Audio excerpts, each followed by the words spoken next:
안녕하세요. 안중찬 목사입니다. 오늘 성경 읽기 본문은 누가복음 14장 15절에서 35절까지의 말씀입니다.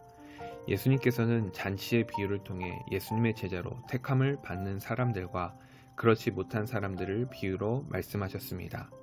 예수님의 제자로 택함을 받는다는 것은 하나님의 백성으로 구원을 받았다는 것입니다.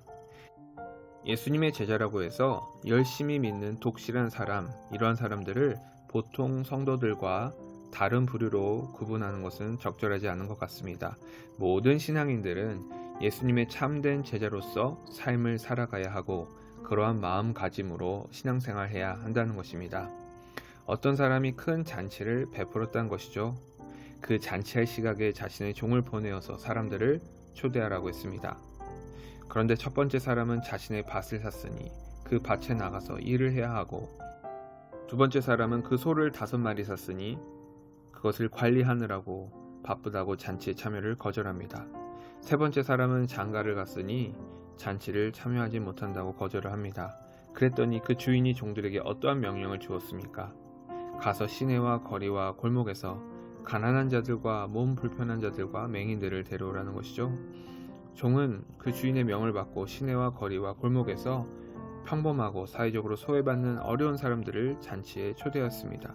그리고 말씀하십니다. 24절인데요. 이런저런 핑계로 잔치에 참여를 거부한 사람은 다시는 잔치에 참여하지 못한다는 것입니다. 이 말씀이 무엇을 우리에게 교훈하고 있습니까? 1차적으로 당시 유대인들을 이야기하고 있습니다. 하나님께서 먼저 유대인들에게 자비와 은혜를 베푸신 것이죠. 예수 그리스도를 통해 복음에 먼저 초대받았습니다. 그러나 이런저런 핑계로 거절한 것이죠. 유대인들이 그동안 목숨처럼 아꼈던 율법과 전통이 예수님의 말씀과 그 사역의 방향이 너무 달라서 반감을 가진 것도 사실입니다. 그러나 알고 보면 유대인들은 자신의 의로움에 집착하고 자신들이 가지고 있는 종교적인 기득권을 내려놓지 못한 것이죠. 그래서 예수님을 시기하고 질투하고 죽이기까지 했던 것입니다. 복음의 초청은 가난한 자들, 사회적으로 소외받은 자들에게 그 기회가 주어지게 됩니다. 오늘 시대에도 유사한 면이 있는 것 같습니다. 우리가 사람들을 복음의 자리로 초대할 때, 함께 교회 다니고 신앙생활 하자고 제안할 때 거절당하는 이유가 무엇 때문입니까? 교회가 문제가 있고 사람들이 상처를 주고 말씀의 진리가 어떻고 여러 가지 비판과 핑계가 있지만 사실상 그들이 복음을 거절하는 이유는 자신의 인생살이에, 세상살이에 집착하고 그것이 인생의 우선순위다 보니까 복음의 자리에 초대받지 못하고 거절하는 것입니다. 그렇다면 우리들은 한편 주님께 감사할 수 있습니다. 우리가 예수님을 처음 주로 믿고 신앙하기 위해 그렇게 집착할 만한 재산이나 사상이나 이념이나 그럴 만한 기득권이 없으니 자연스럽게 주님을 알고 예수님을 믿고 지금까지 신앙 안에서 살아갈 수 있는 은혜가 있었던 것입니다. 우리들 지난날도 어떤 경제적인 어려움이 있었다면 그것들도 감사하며 만족하고 축복했으면 좋겠습니다.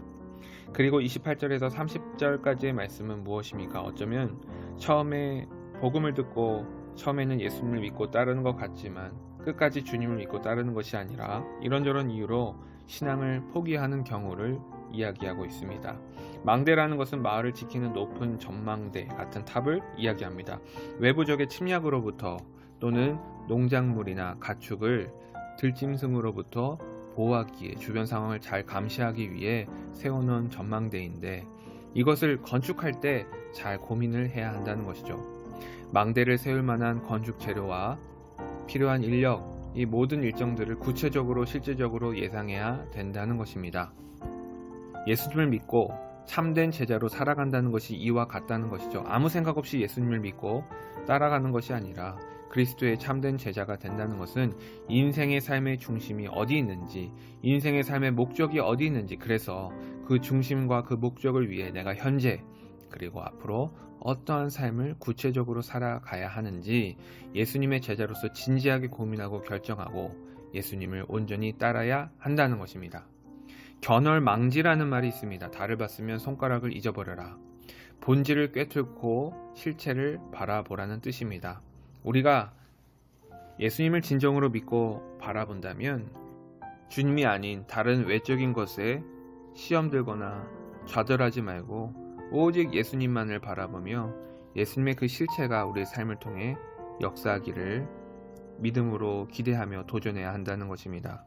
처음에는 누군가의 소개로 주님을 알았지만 이제는 우리가 직접 주님을 알고 그분과의 인격적인 만남 가운데 우리 삶에서 역사하시고 살아계시고 인도해 주시는 주님을 발견하며 더욱더 주님의 뜻을 우리 삶 가운데 이뤄내기를 간절히 축복합니다. 기도하겠습니다. 하나님, 오늘도 말씀을 통해 하나님의 뜻을 말씀하시고 위로하여 주시고 인도하여 주심을 감사합니다. 우리를 향하신 하나님의 영원한 약속의 말씀을 붙잡고 더욱더 진심으로 믿게 하여 주시고 우리가 예수 그리스도를 따라 참된 제자의 삶을 다시 고민하게 하여 주시옵소서. 주님의 뜻을 위해 살아가는 우리 모두가 되게 하여 주시옵소서. 무엇보다도 각자 삶에서 작은 예수의 삶을 살아가며 우리의 삶이 예배가 되고 우리의 삶이 예수님을 증거하는 메시지가 되게 하여 주시옵소서. 감사드리며 이 모든 말씀 우리 주 예수 그리스도의 이름으로 기도하옵나이다. 아멘.